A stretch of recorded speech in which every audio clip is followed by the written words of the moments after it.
Analisis balok slov sebagai BIM kolom.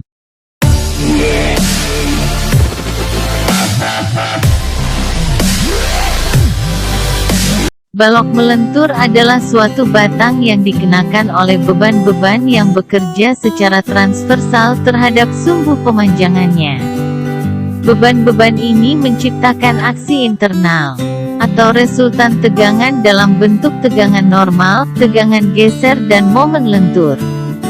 Beban samping, lateral loads, yang bekerja pada sebuah balok menyebabkan balok melengkung atau melentur. Sehingga dengan demikian mendeformasikan sumbu balok menjadi suatu garis lengkung. Berikutnya adalah kita mesti merancang bahwa tie beam itu sebagai beam kolom. Tadi merancang terhadap perbedaan penurunan, ya. Sekarang kita merancang sebagai beam kolom. Ini saya jelaskan bagaimana caranya merancang sebagai beam kolom. Ya. Data-data tadi tetap kita gunakan, ya. Kemudian karena dia berfungsi sebagai beam kolom, ya, yang tie beam ini di gambar ini itu ada gaya normal di sini, gaya tekan, ya. Bisa gaya tekan, bisa gaya tarik di sini, ya. Yang merah ini gaya tekan dan bisa gaya tekan, bisa gaya tarik. Dalam contoh kasus ini saya memberi contoh gaya tekan. Besarnya sebesar apa? Besarnya adalah 10% terhadap, ya, terhadap PU yang lebih besar, ya. Tadi PU1 dan PU2. Kita ambil PU yang lebih maksimum. PU yang lebih maksimum itu adalah yang tadi, yang ini 1766, yang satu lagi 1765. Ya, ini dari 1.765.800 Newton. Kalau jadikan K Newton, ya, ini diambil 1766 K Newton. Dan diambil 10%-nya, seperti kuliah kita terdahulu, bahwa gaya normal yang bekerja pada tie beam adalah 10% dari gaya atau PU, P ultimate pada kolom. Kita ambil 10%. 10%-nya adalah 177 kN. Karena dia fungsinya adalah beam kolom, ya. Yang fungsi sebagai beam apa?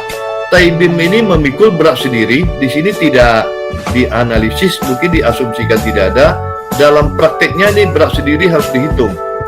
Ya, berat sendiri tie beam mesti dihitung, walaupun di sini tidak ada dihitung dalam buku ini, tapi ini wajib dihitung. Kemudian wajib dihitung beban dinding batu bata yang di atasnya. Ini. Nah, dalam perhitungannya dianggap ini adalah sendi roll. Ya, sendi roll. Maka tuh momen maksimum yang terjadi adalah 1/8 QL kuadrat. L adalah bentang dari as ke as, sedangkan Q ini seharusnya adalah beban batu bata yang 250 kg per meter persegi kali tingginya 3 ditambah dengan berat sendiri tie beam, ya, tambah berat sendiri tie beam. Jadi Q bukan hanya batu bata tapi harus ditambah dengan berat sendiri tie beam. Di sini tidak ditambah, ya, tapi itu wajib ditambah. Nah, kemudian kita menghitung momen terfaktor, ya. Momen terfaktornya karena ini memang beban mati semua, ya, tie beamnya beban mati, dindingnya adalah beban mati, maka faktor bebannya 1,4, ya, karena DL. Maka diperoleh tadi momennya adalah 33,10 kN. Setelah dikalikan faktor beban 1,4 sesuai dengan peraturan yang ada di SNI, maka didapat 46,34 kN. Nah, kalau seperti beam kolom, analisisnya, ya, tentu kita membuat suatu diagram interaksi kolom, ya, diagram interaksi, dianalisis, ya, di Excel bisa, ya. Nanti di PR mahasiswa, ya, nanti dibimbing sama Bu Anissa, dihitung ini sebagai kolom ya. Kemudian nanti di Excel itu akan kelihatan di mana titik ya eksentrisitas yang ada di sini ya, apakah aman terhadap masih dalam kurva ini, atau apakah masih aman terhadap beban aksialnya. Kalau masih dalam kurva ini kayaknya ini ya, saya nggak gitu jelas gambarnya. Ini dinyatakan aman ini ya, tapi ini dia pakai diagram interaksi dari ini PCA COL ini ya. Nanti bisa ini dikerjakan dengan Excel.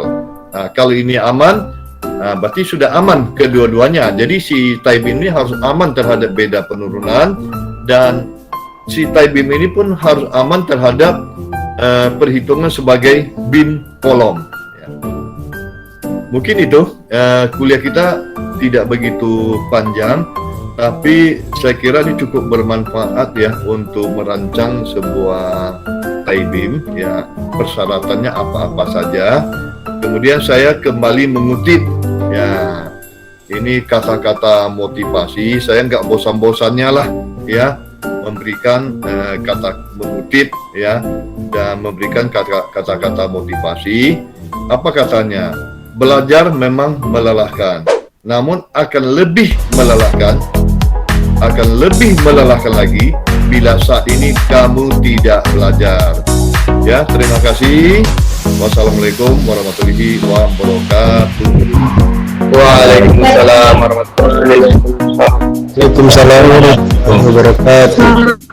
Ya, selanjutnya saya kembalikan ke Bu Anissa untuk diskusi. Silakan Bu Anissa. Terima kasih kepada Pak Roni yang sudah memparkan materinya. Sekarang kita masuk ke sesi tanya jawab.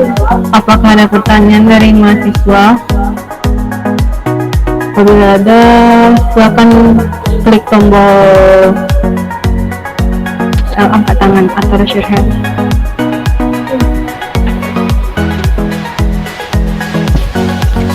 Bu Anissa, rekaman saya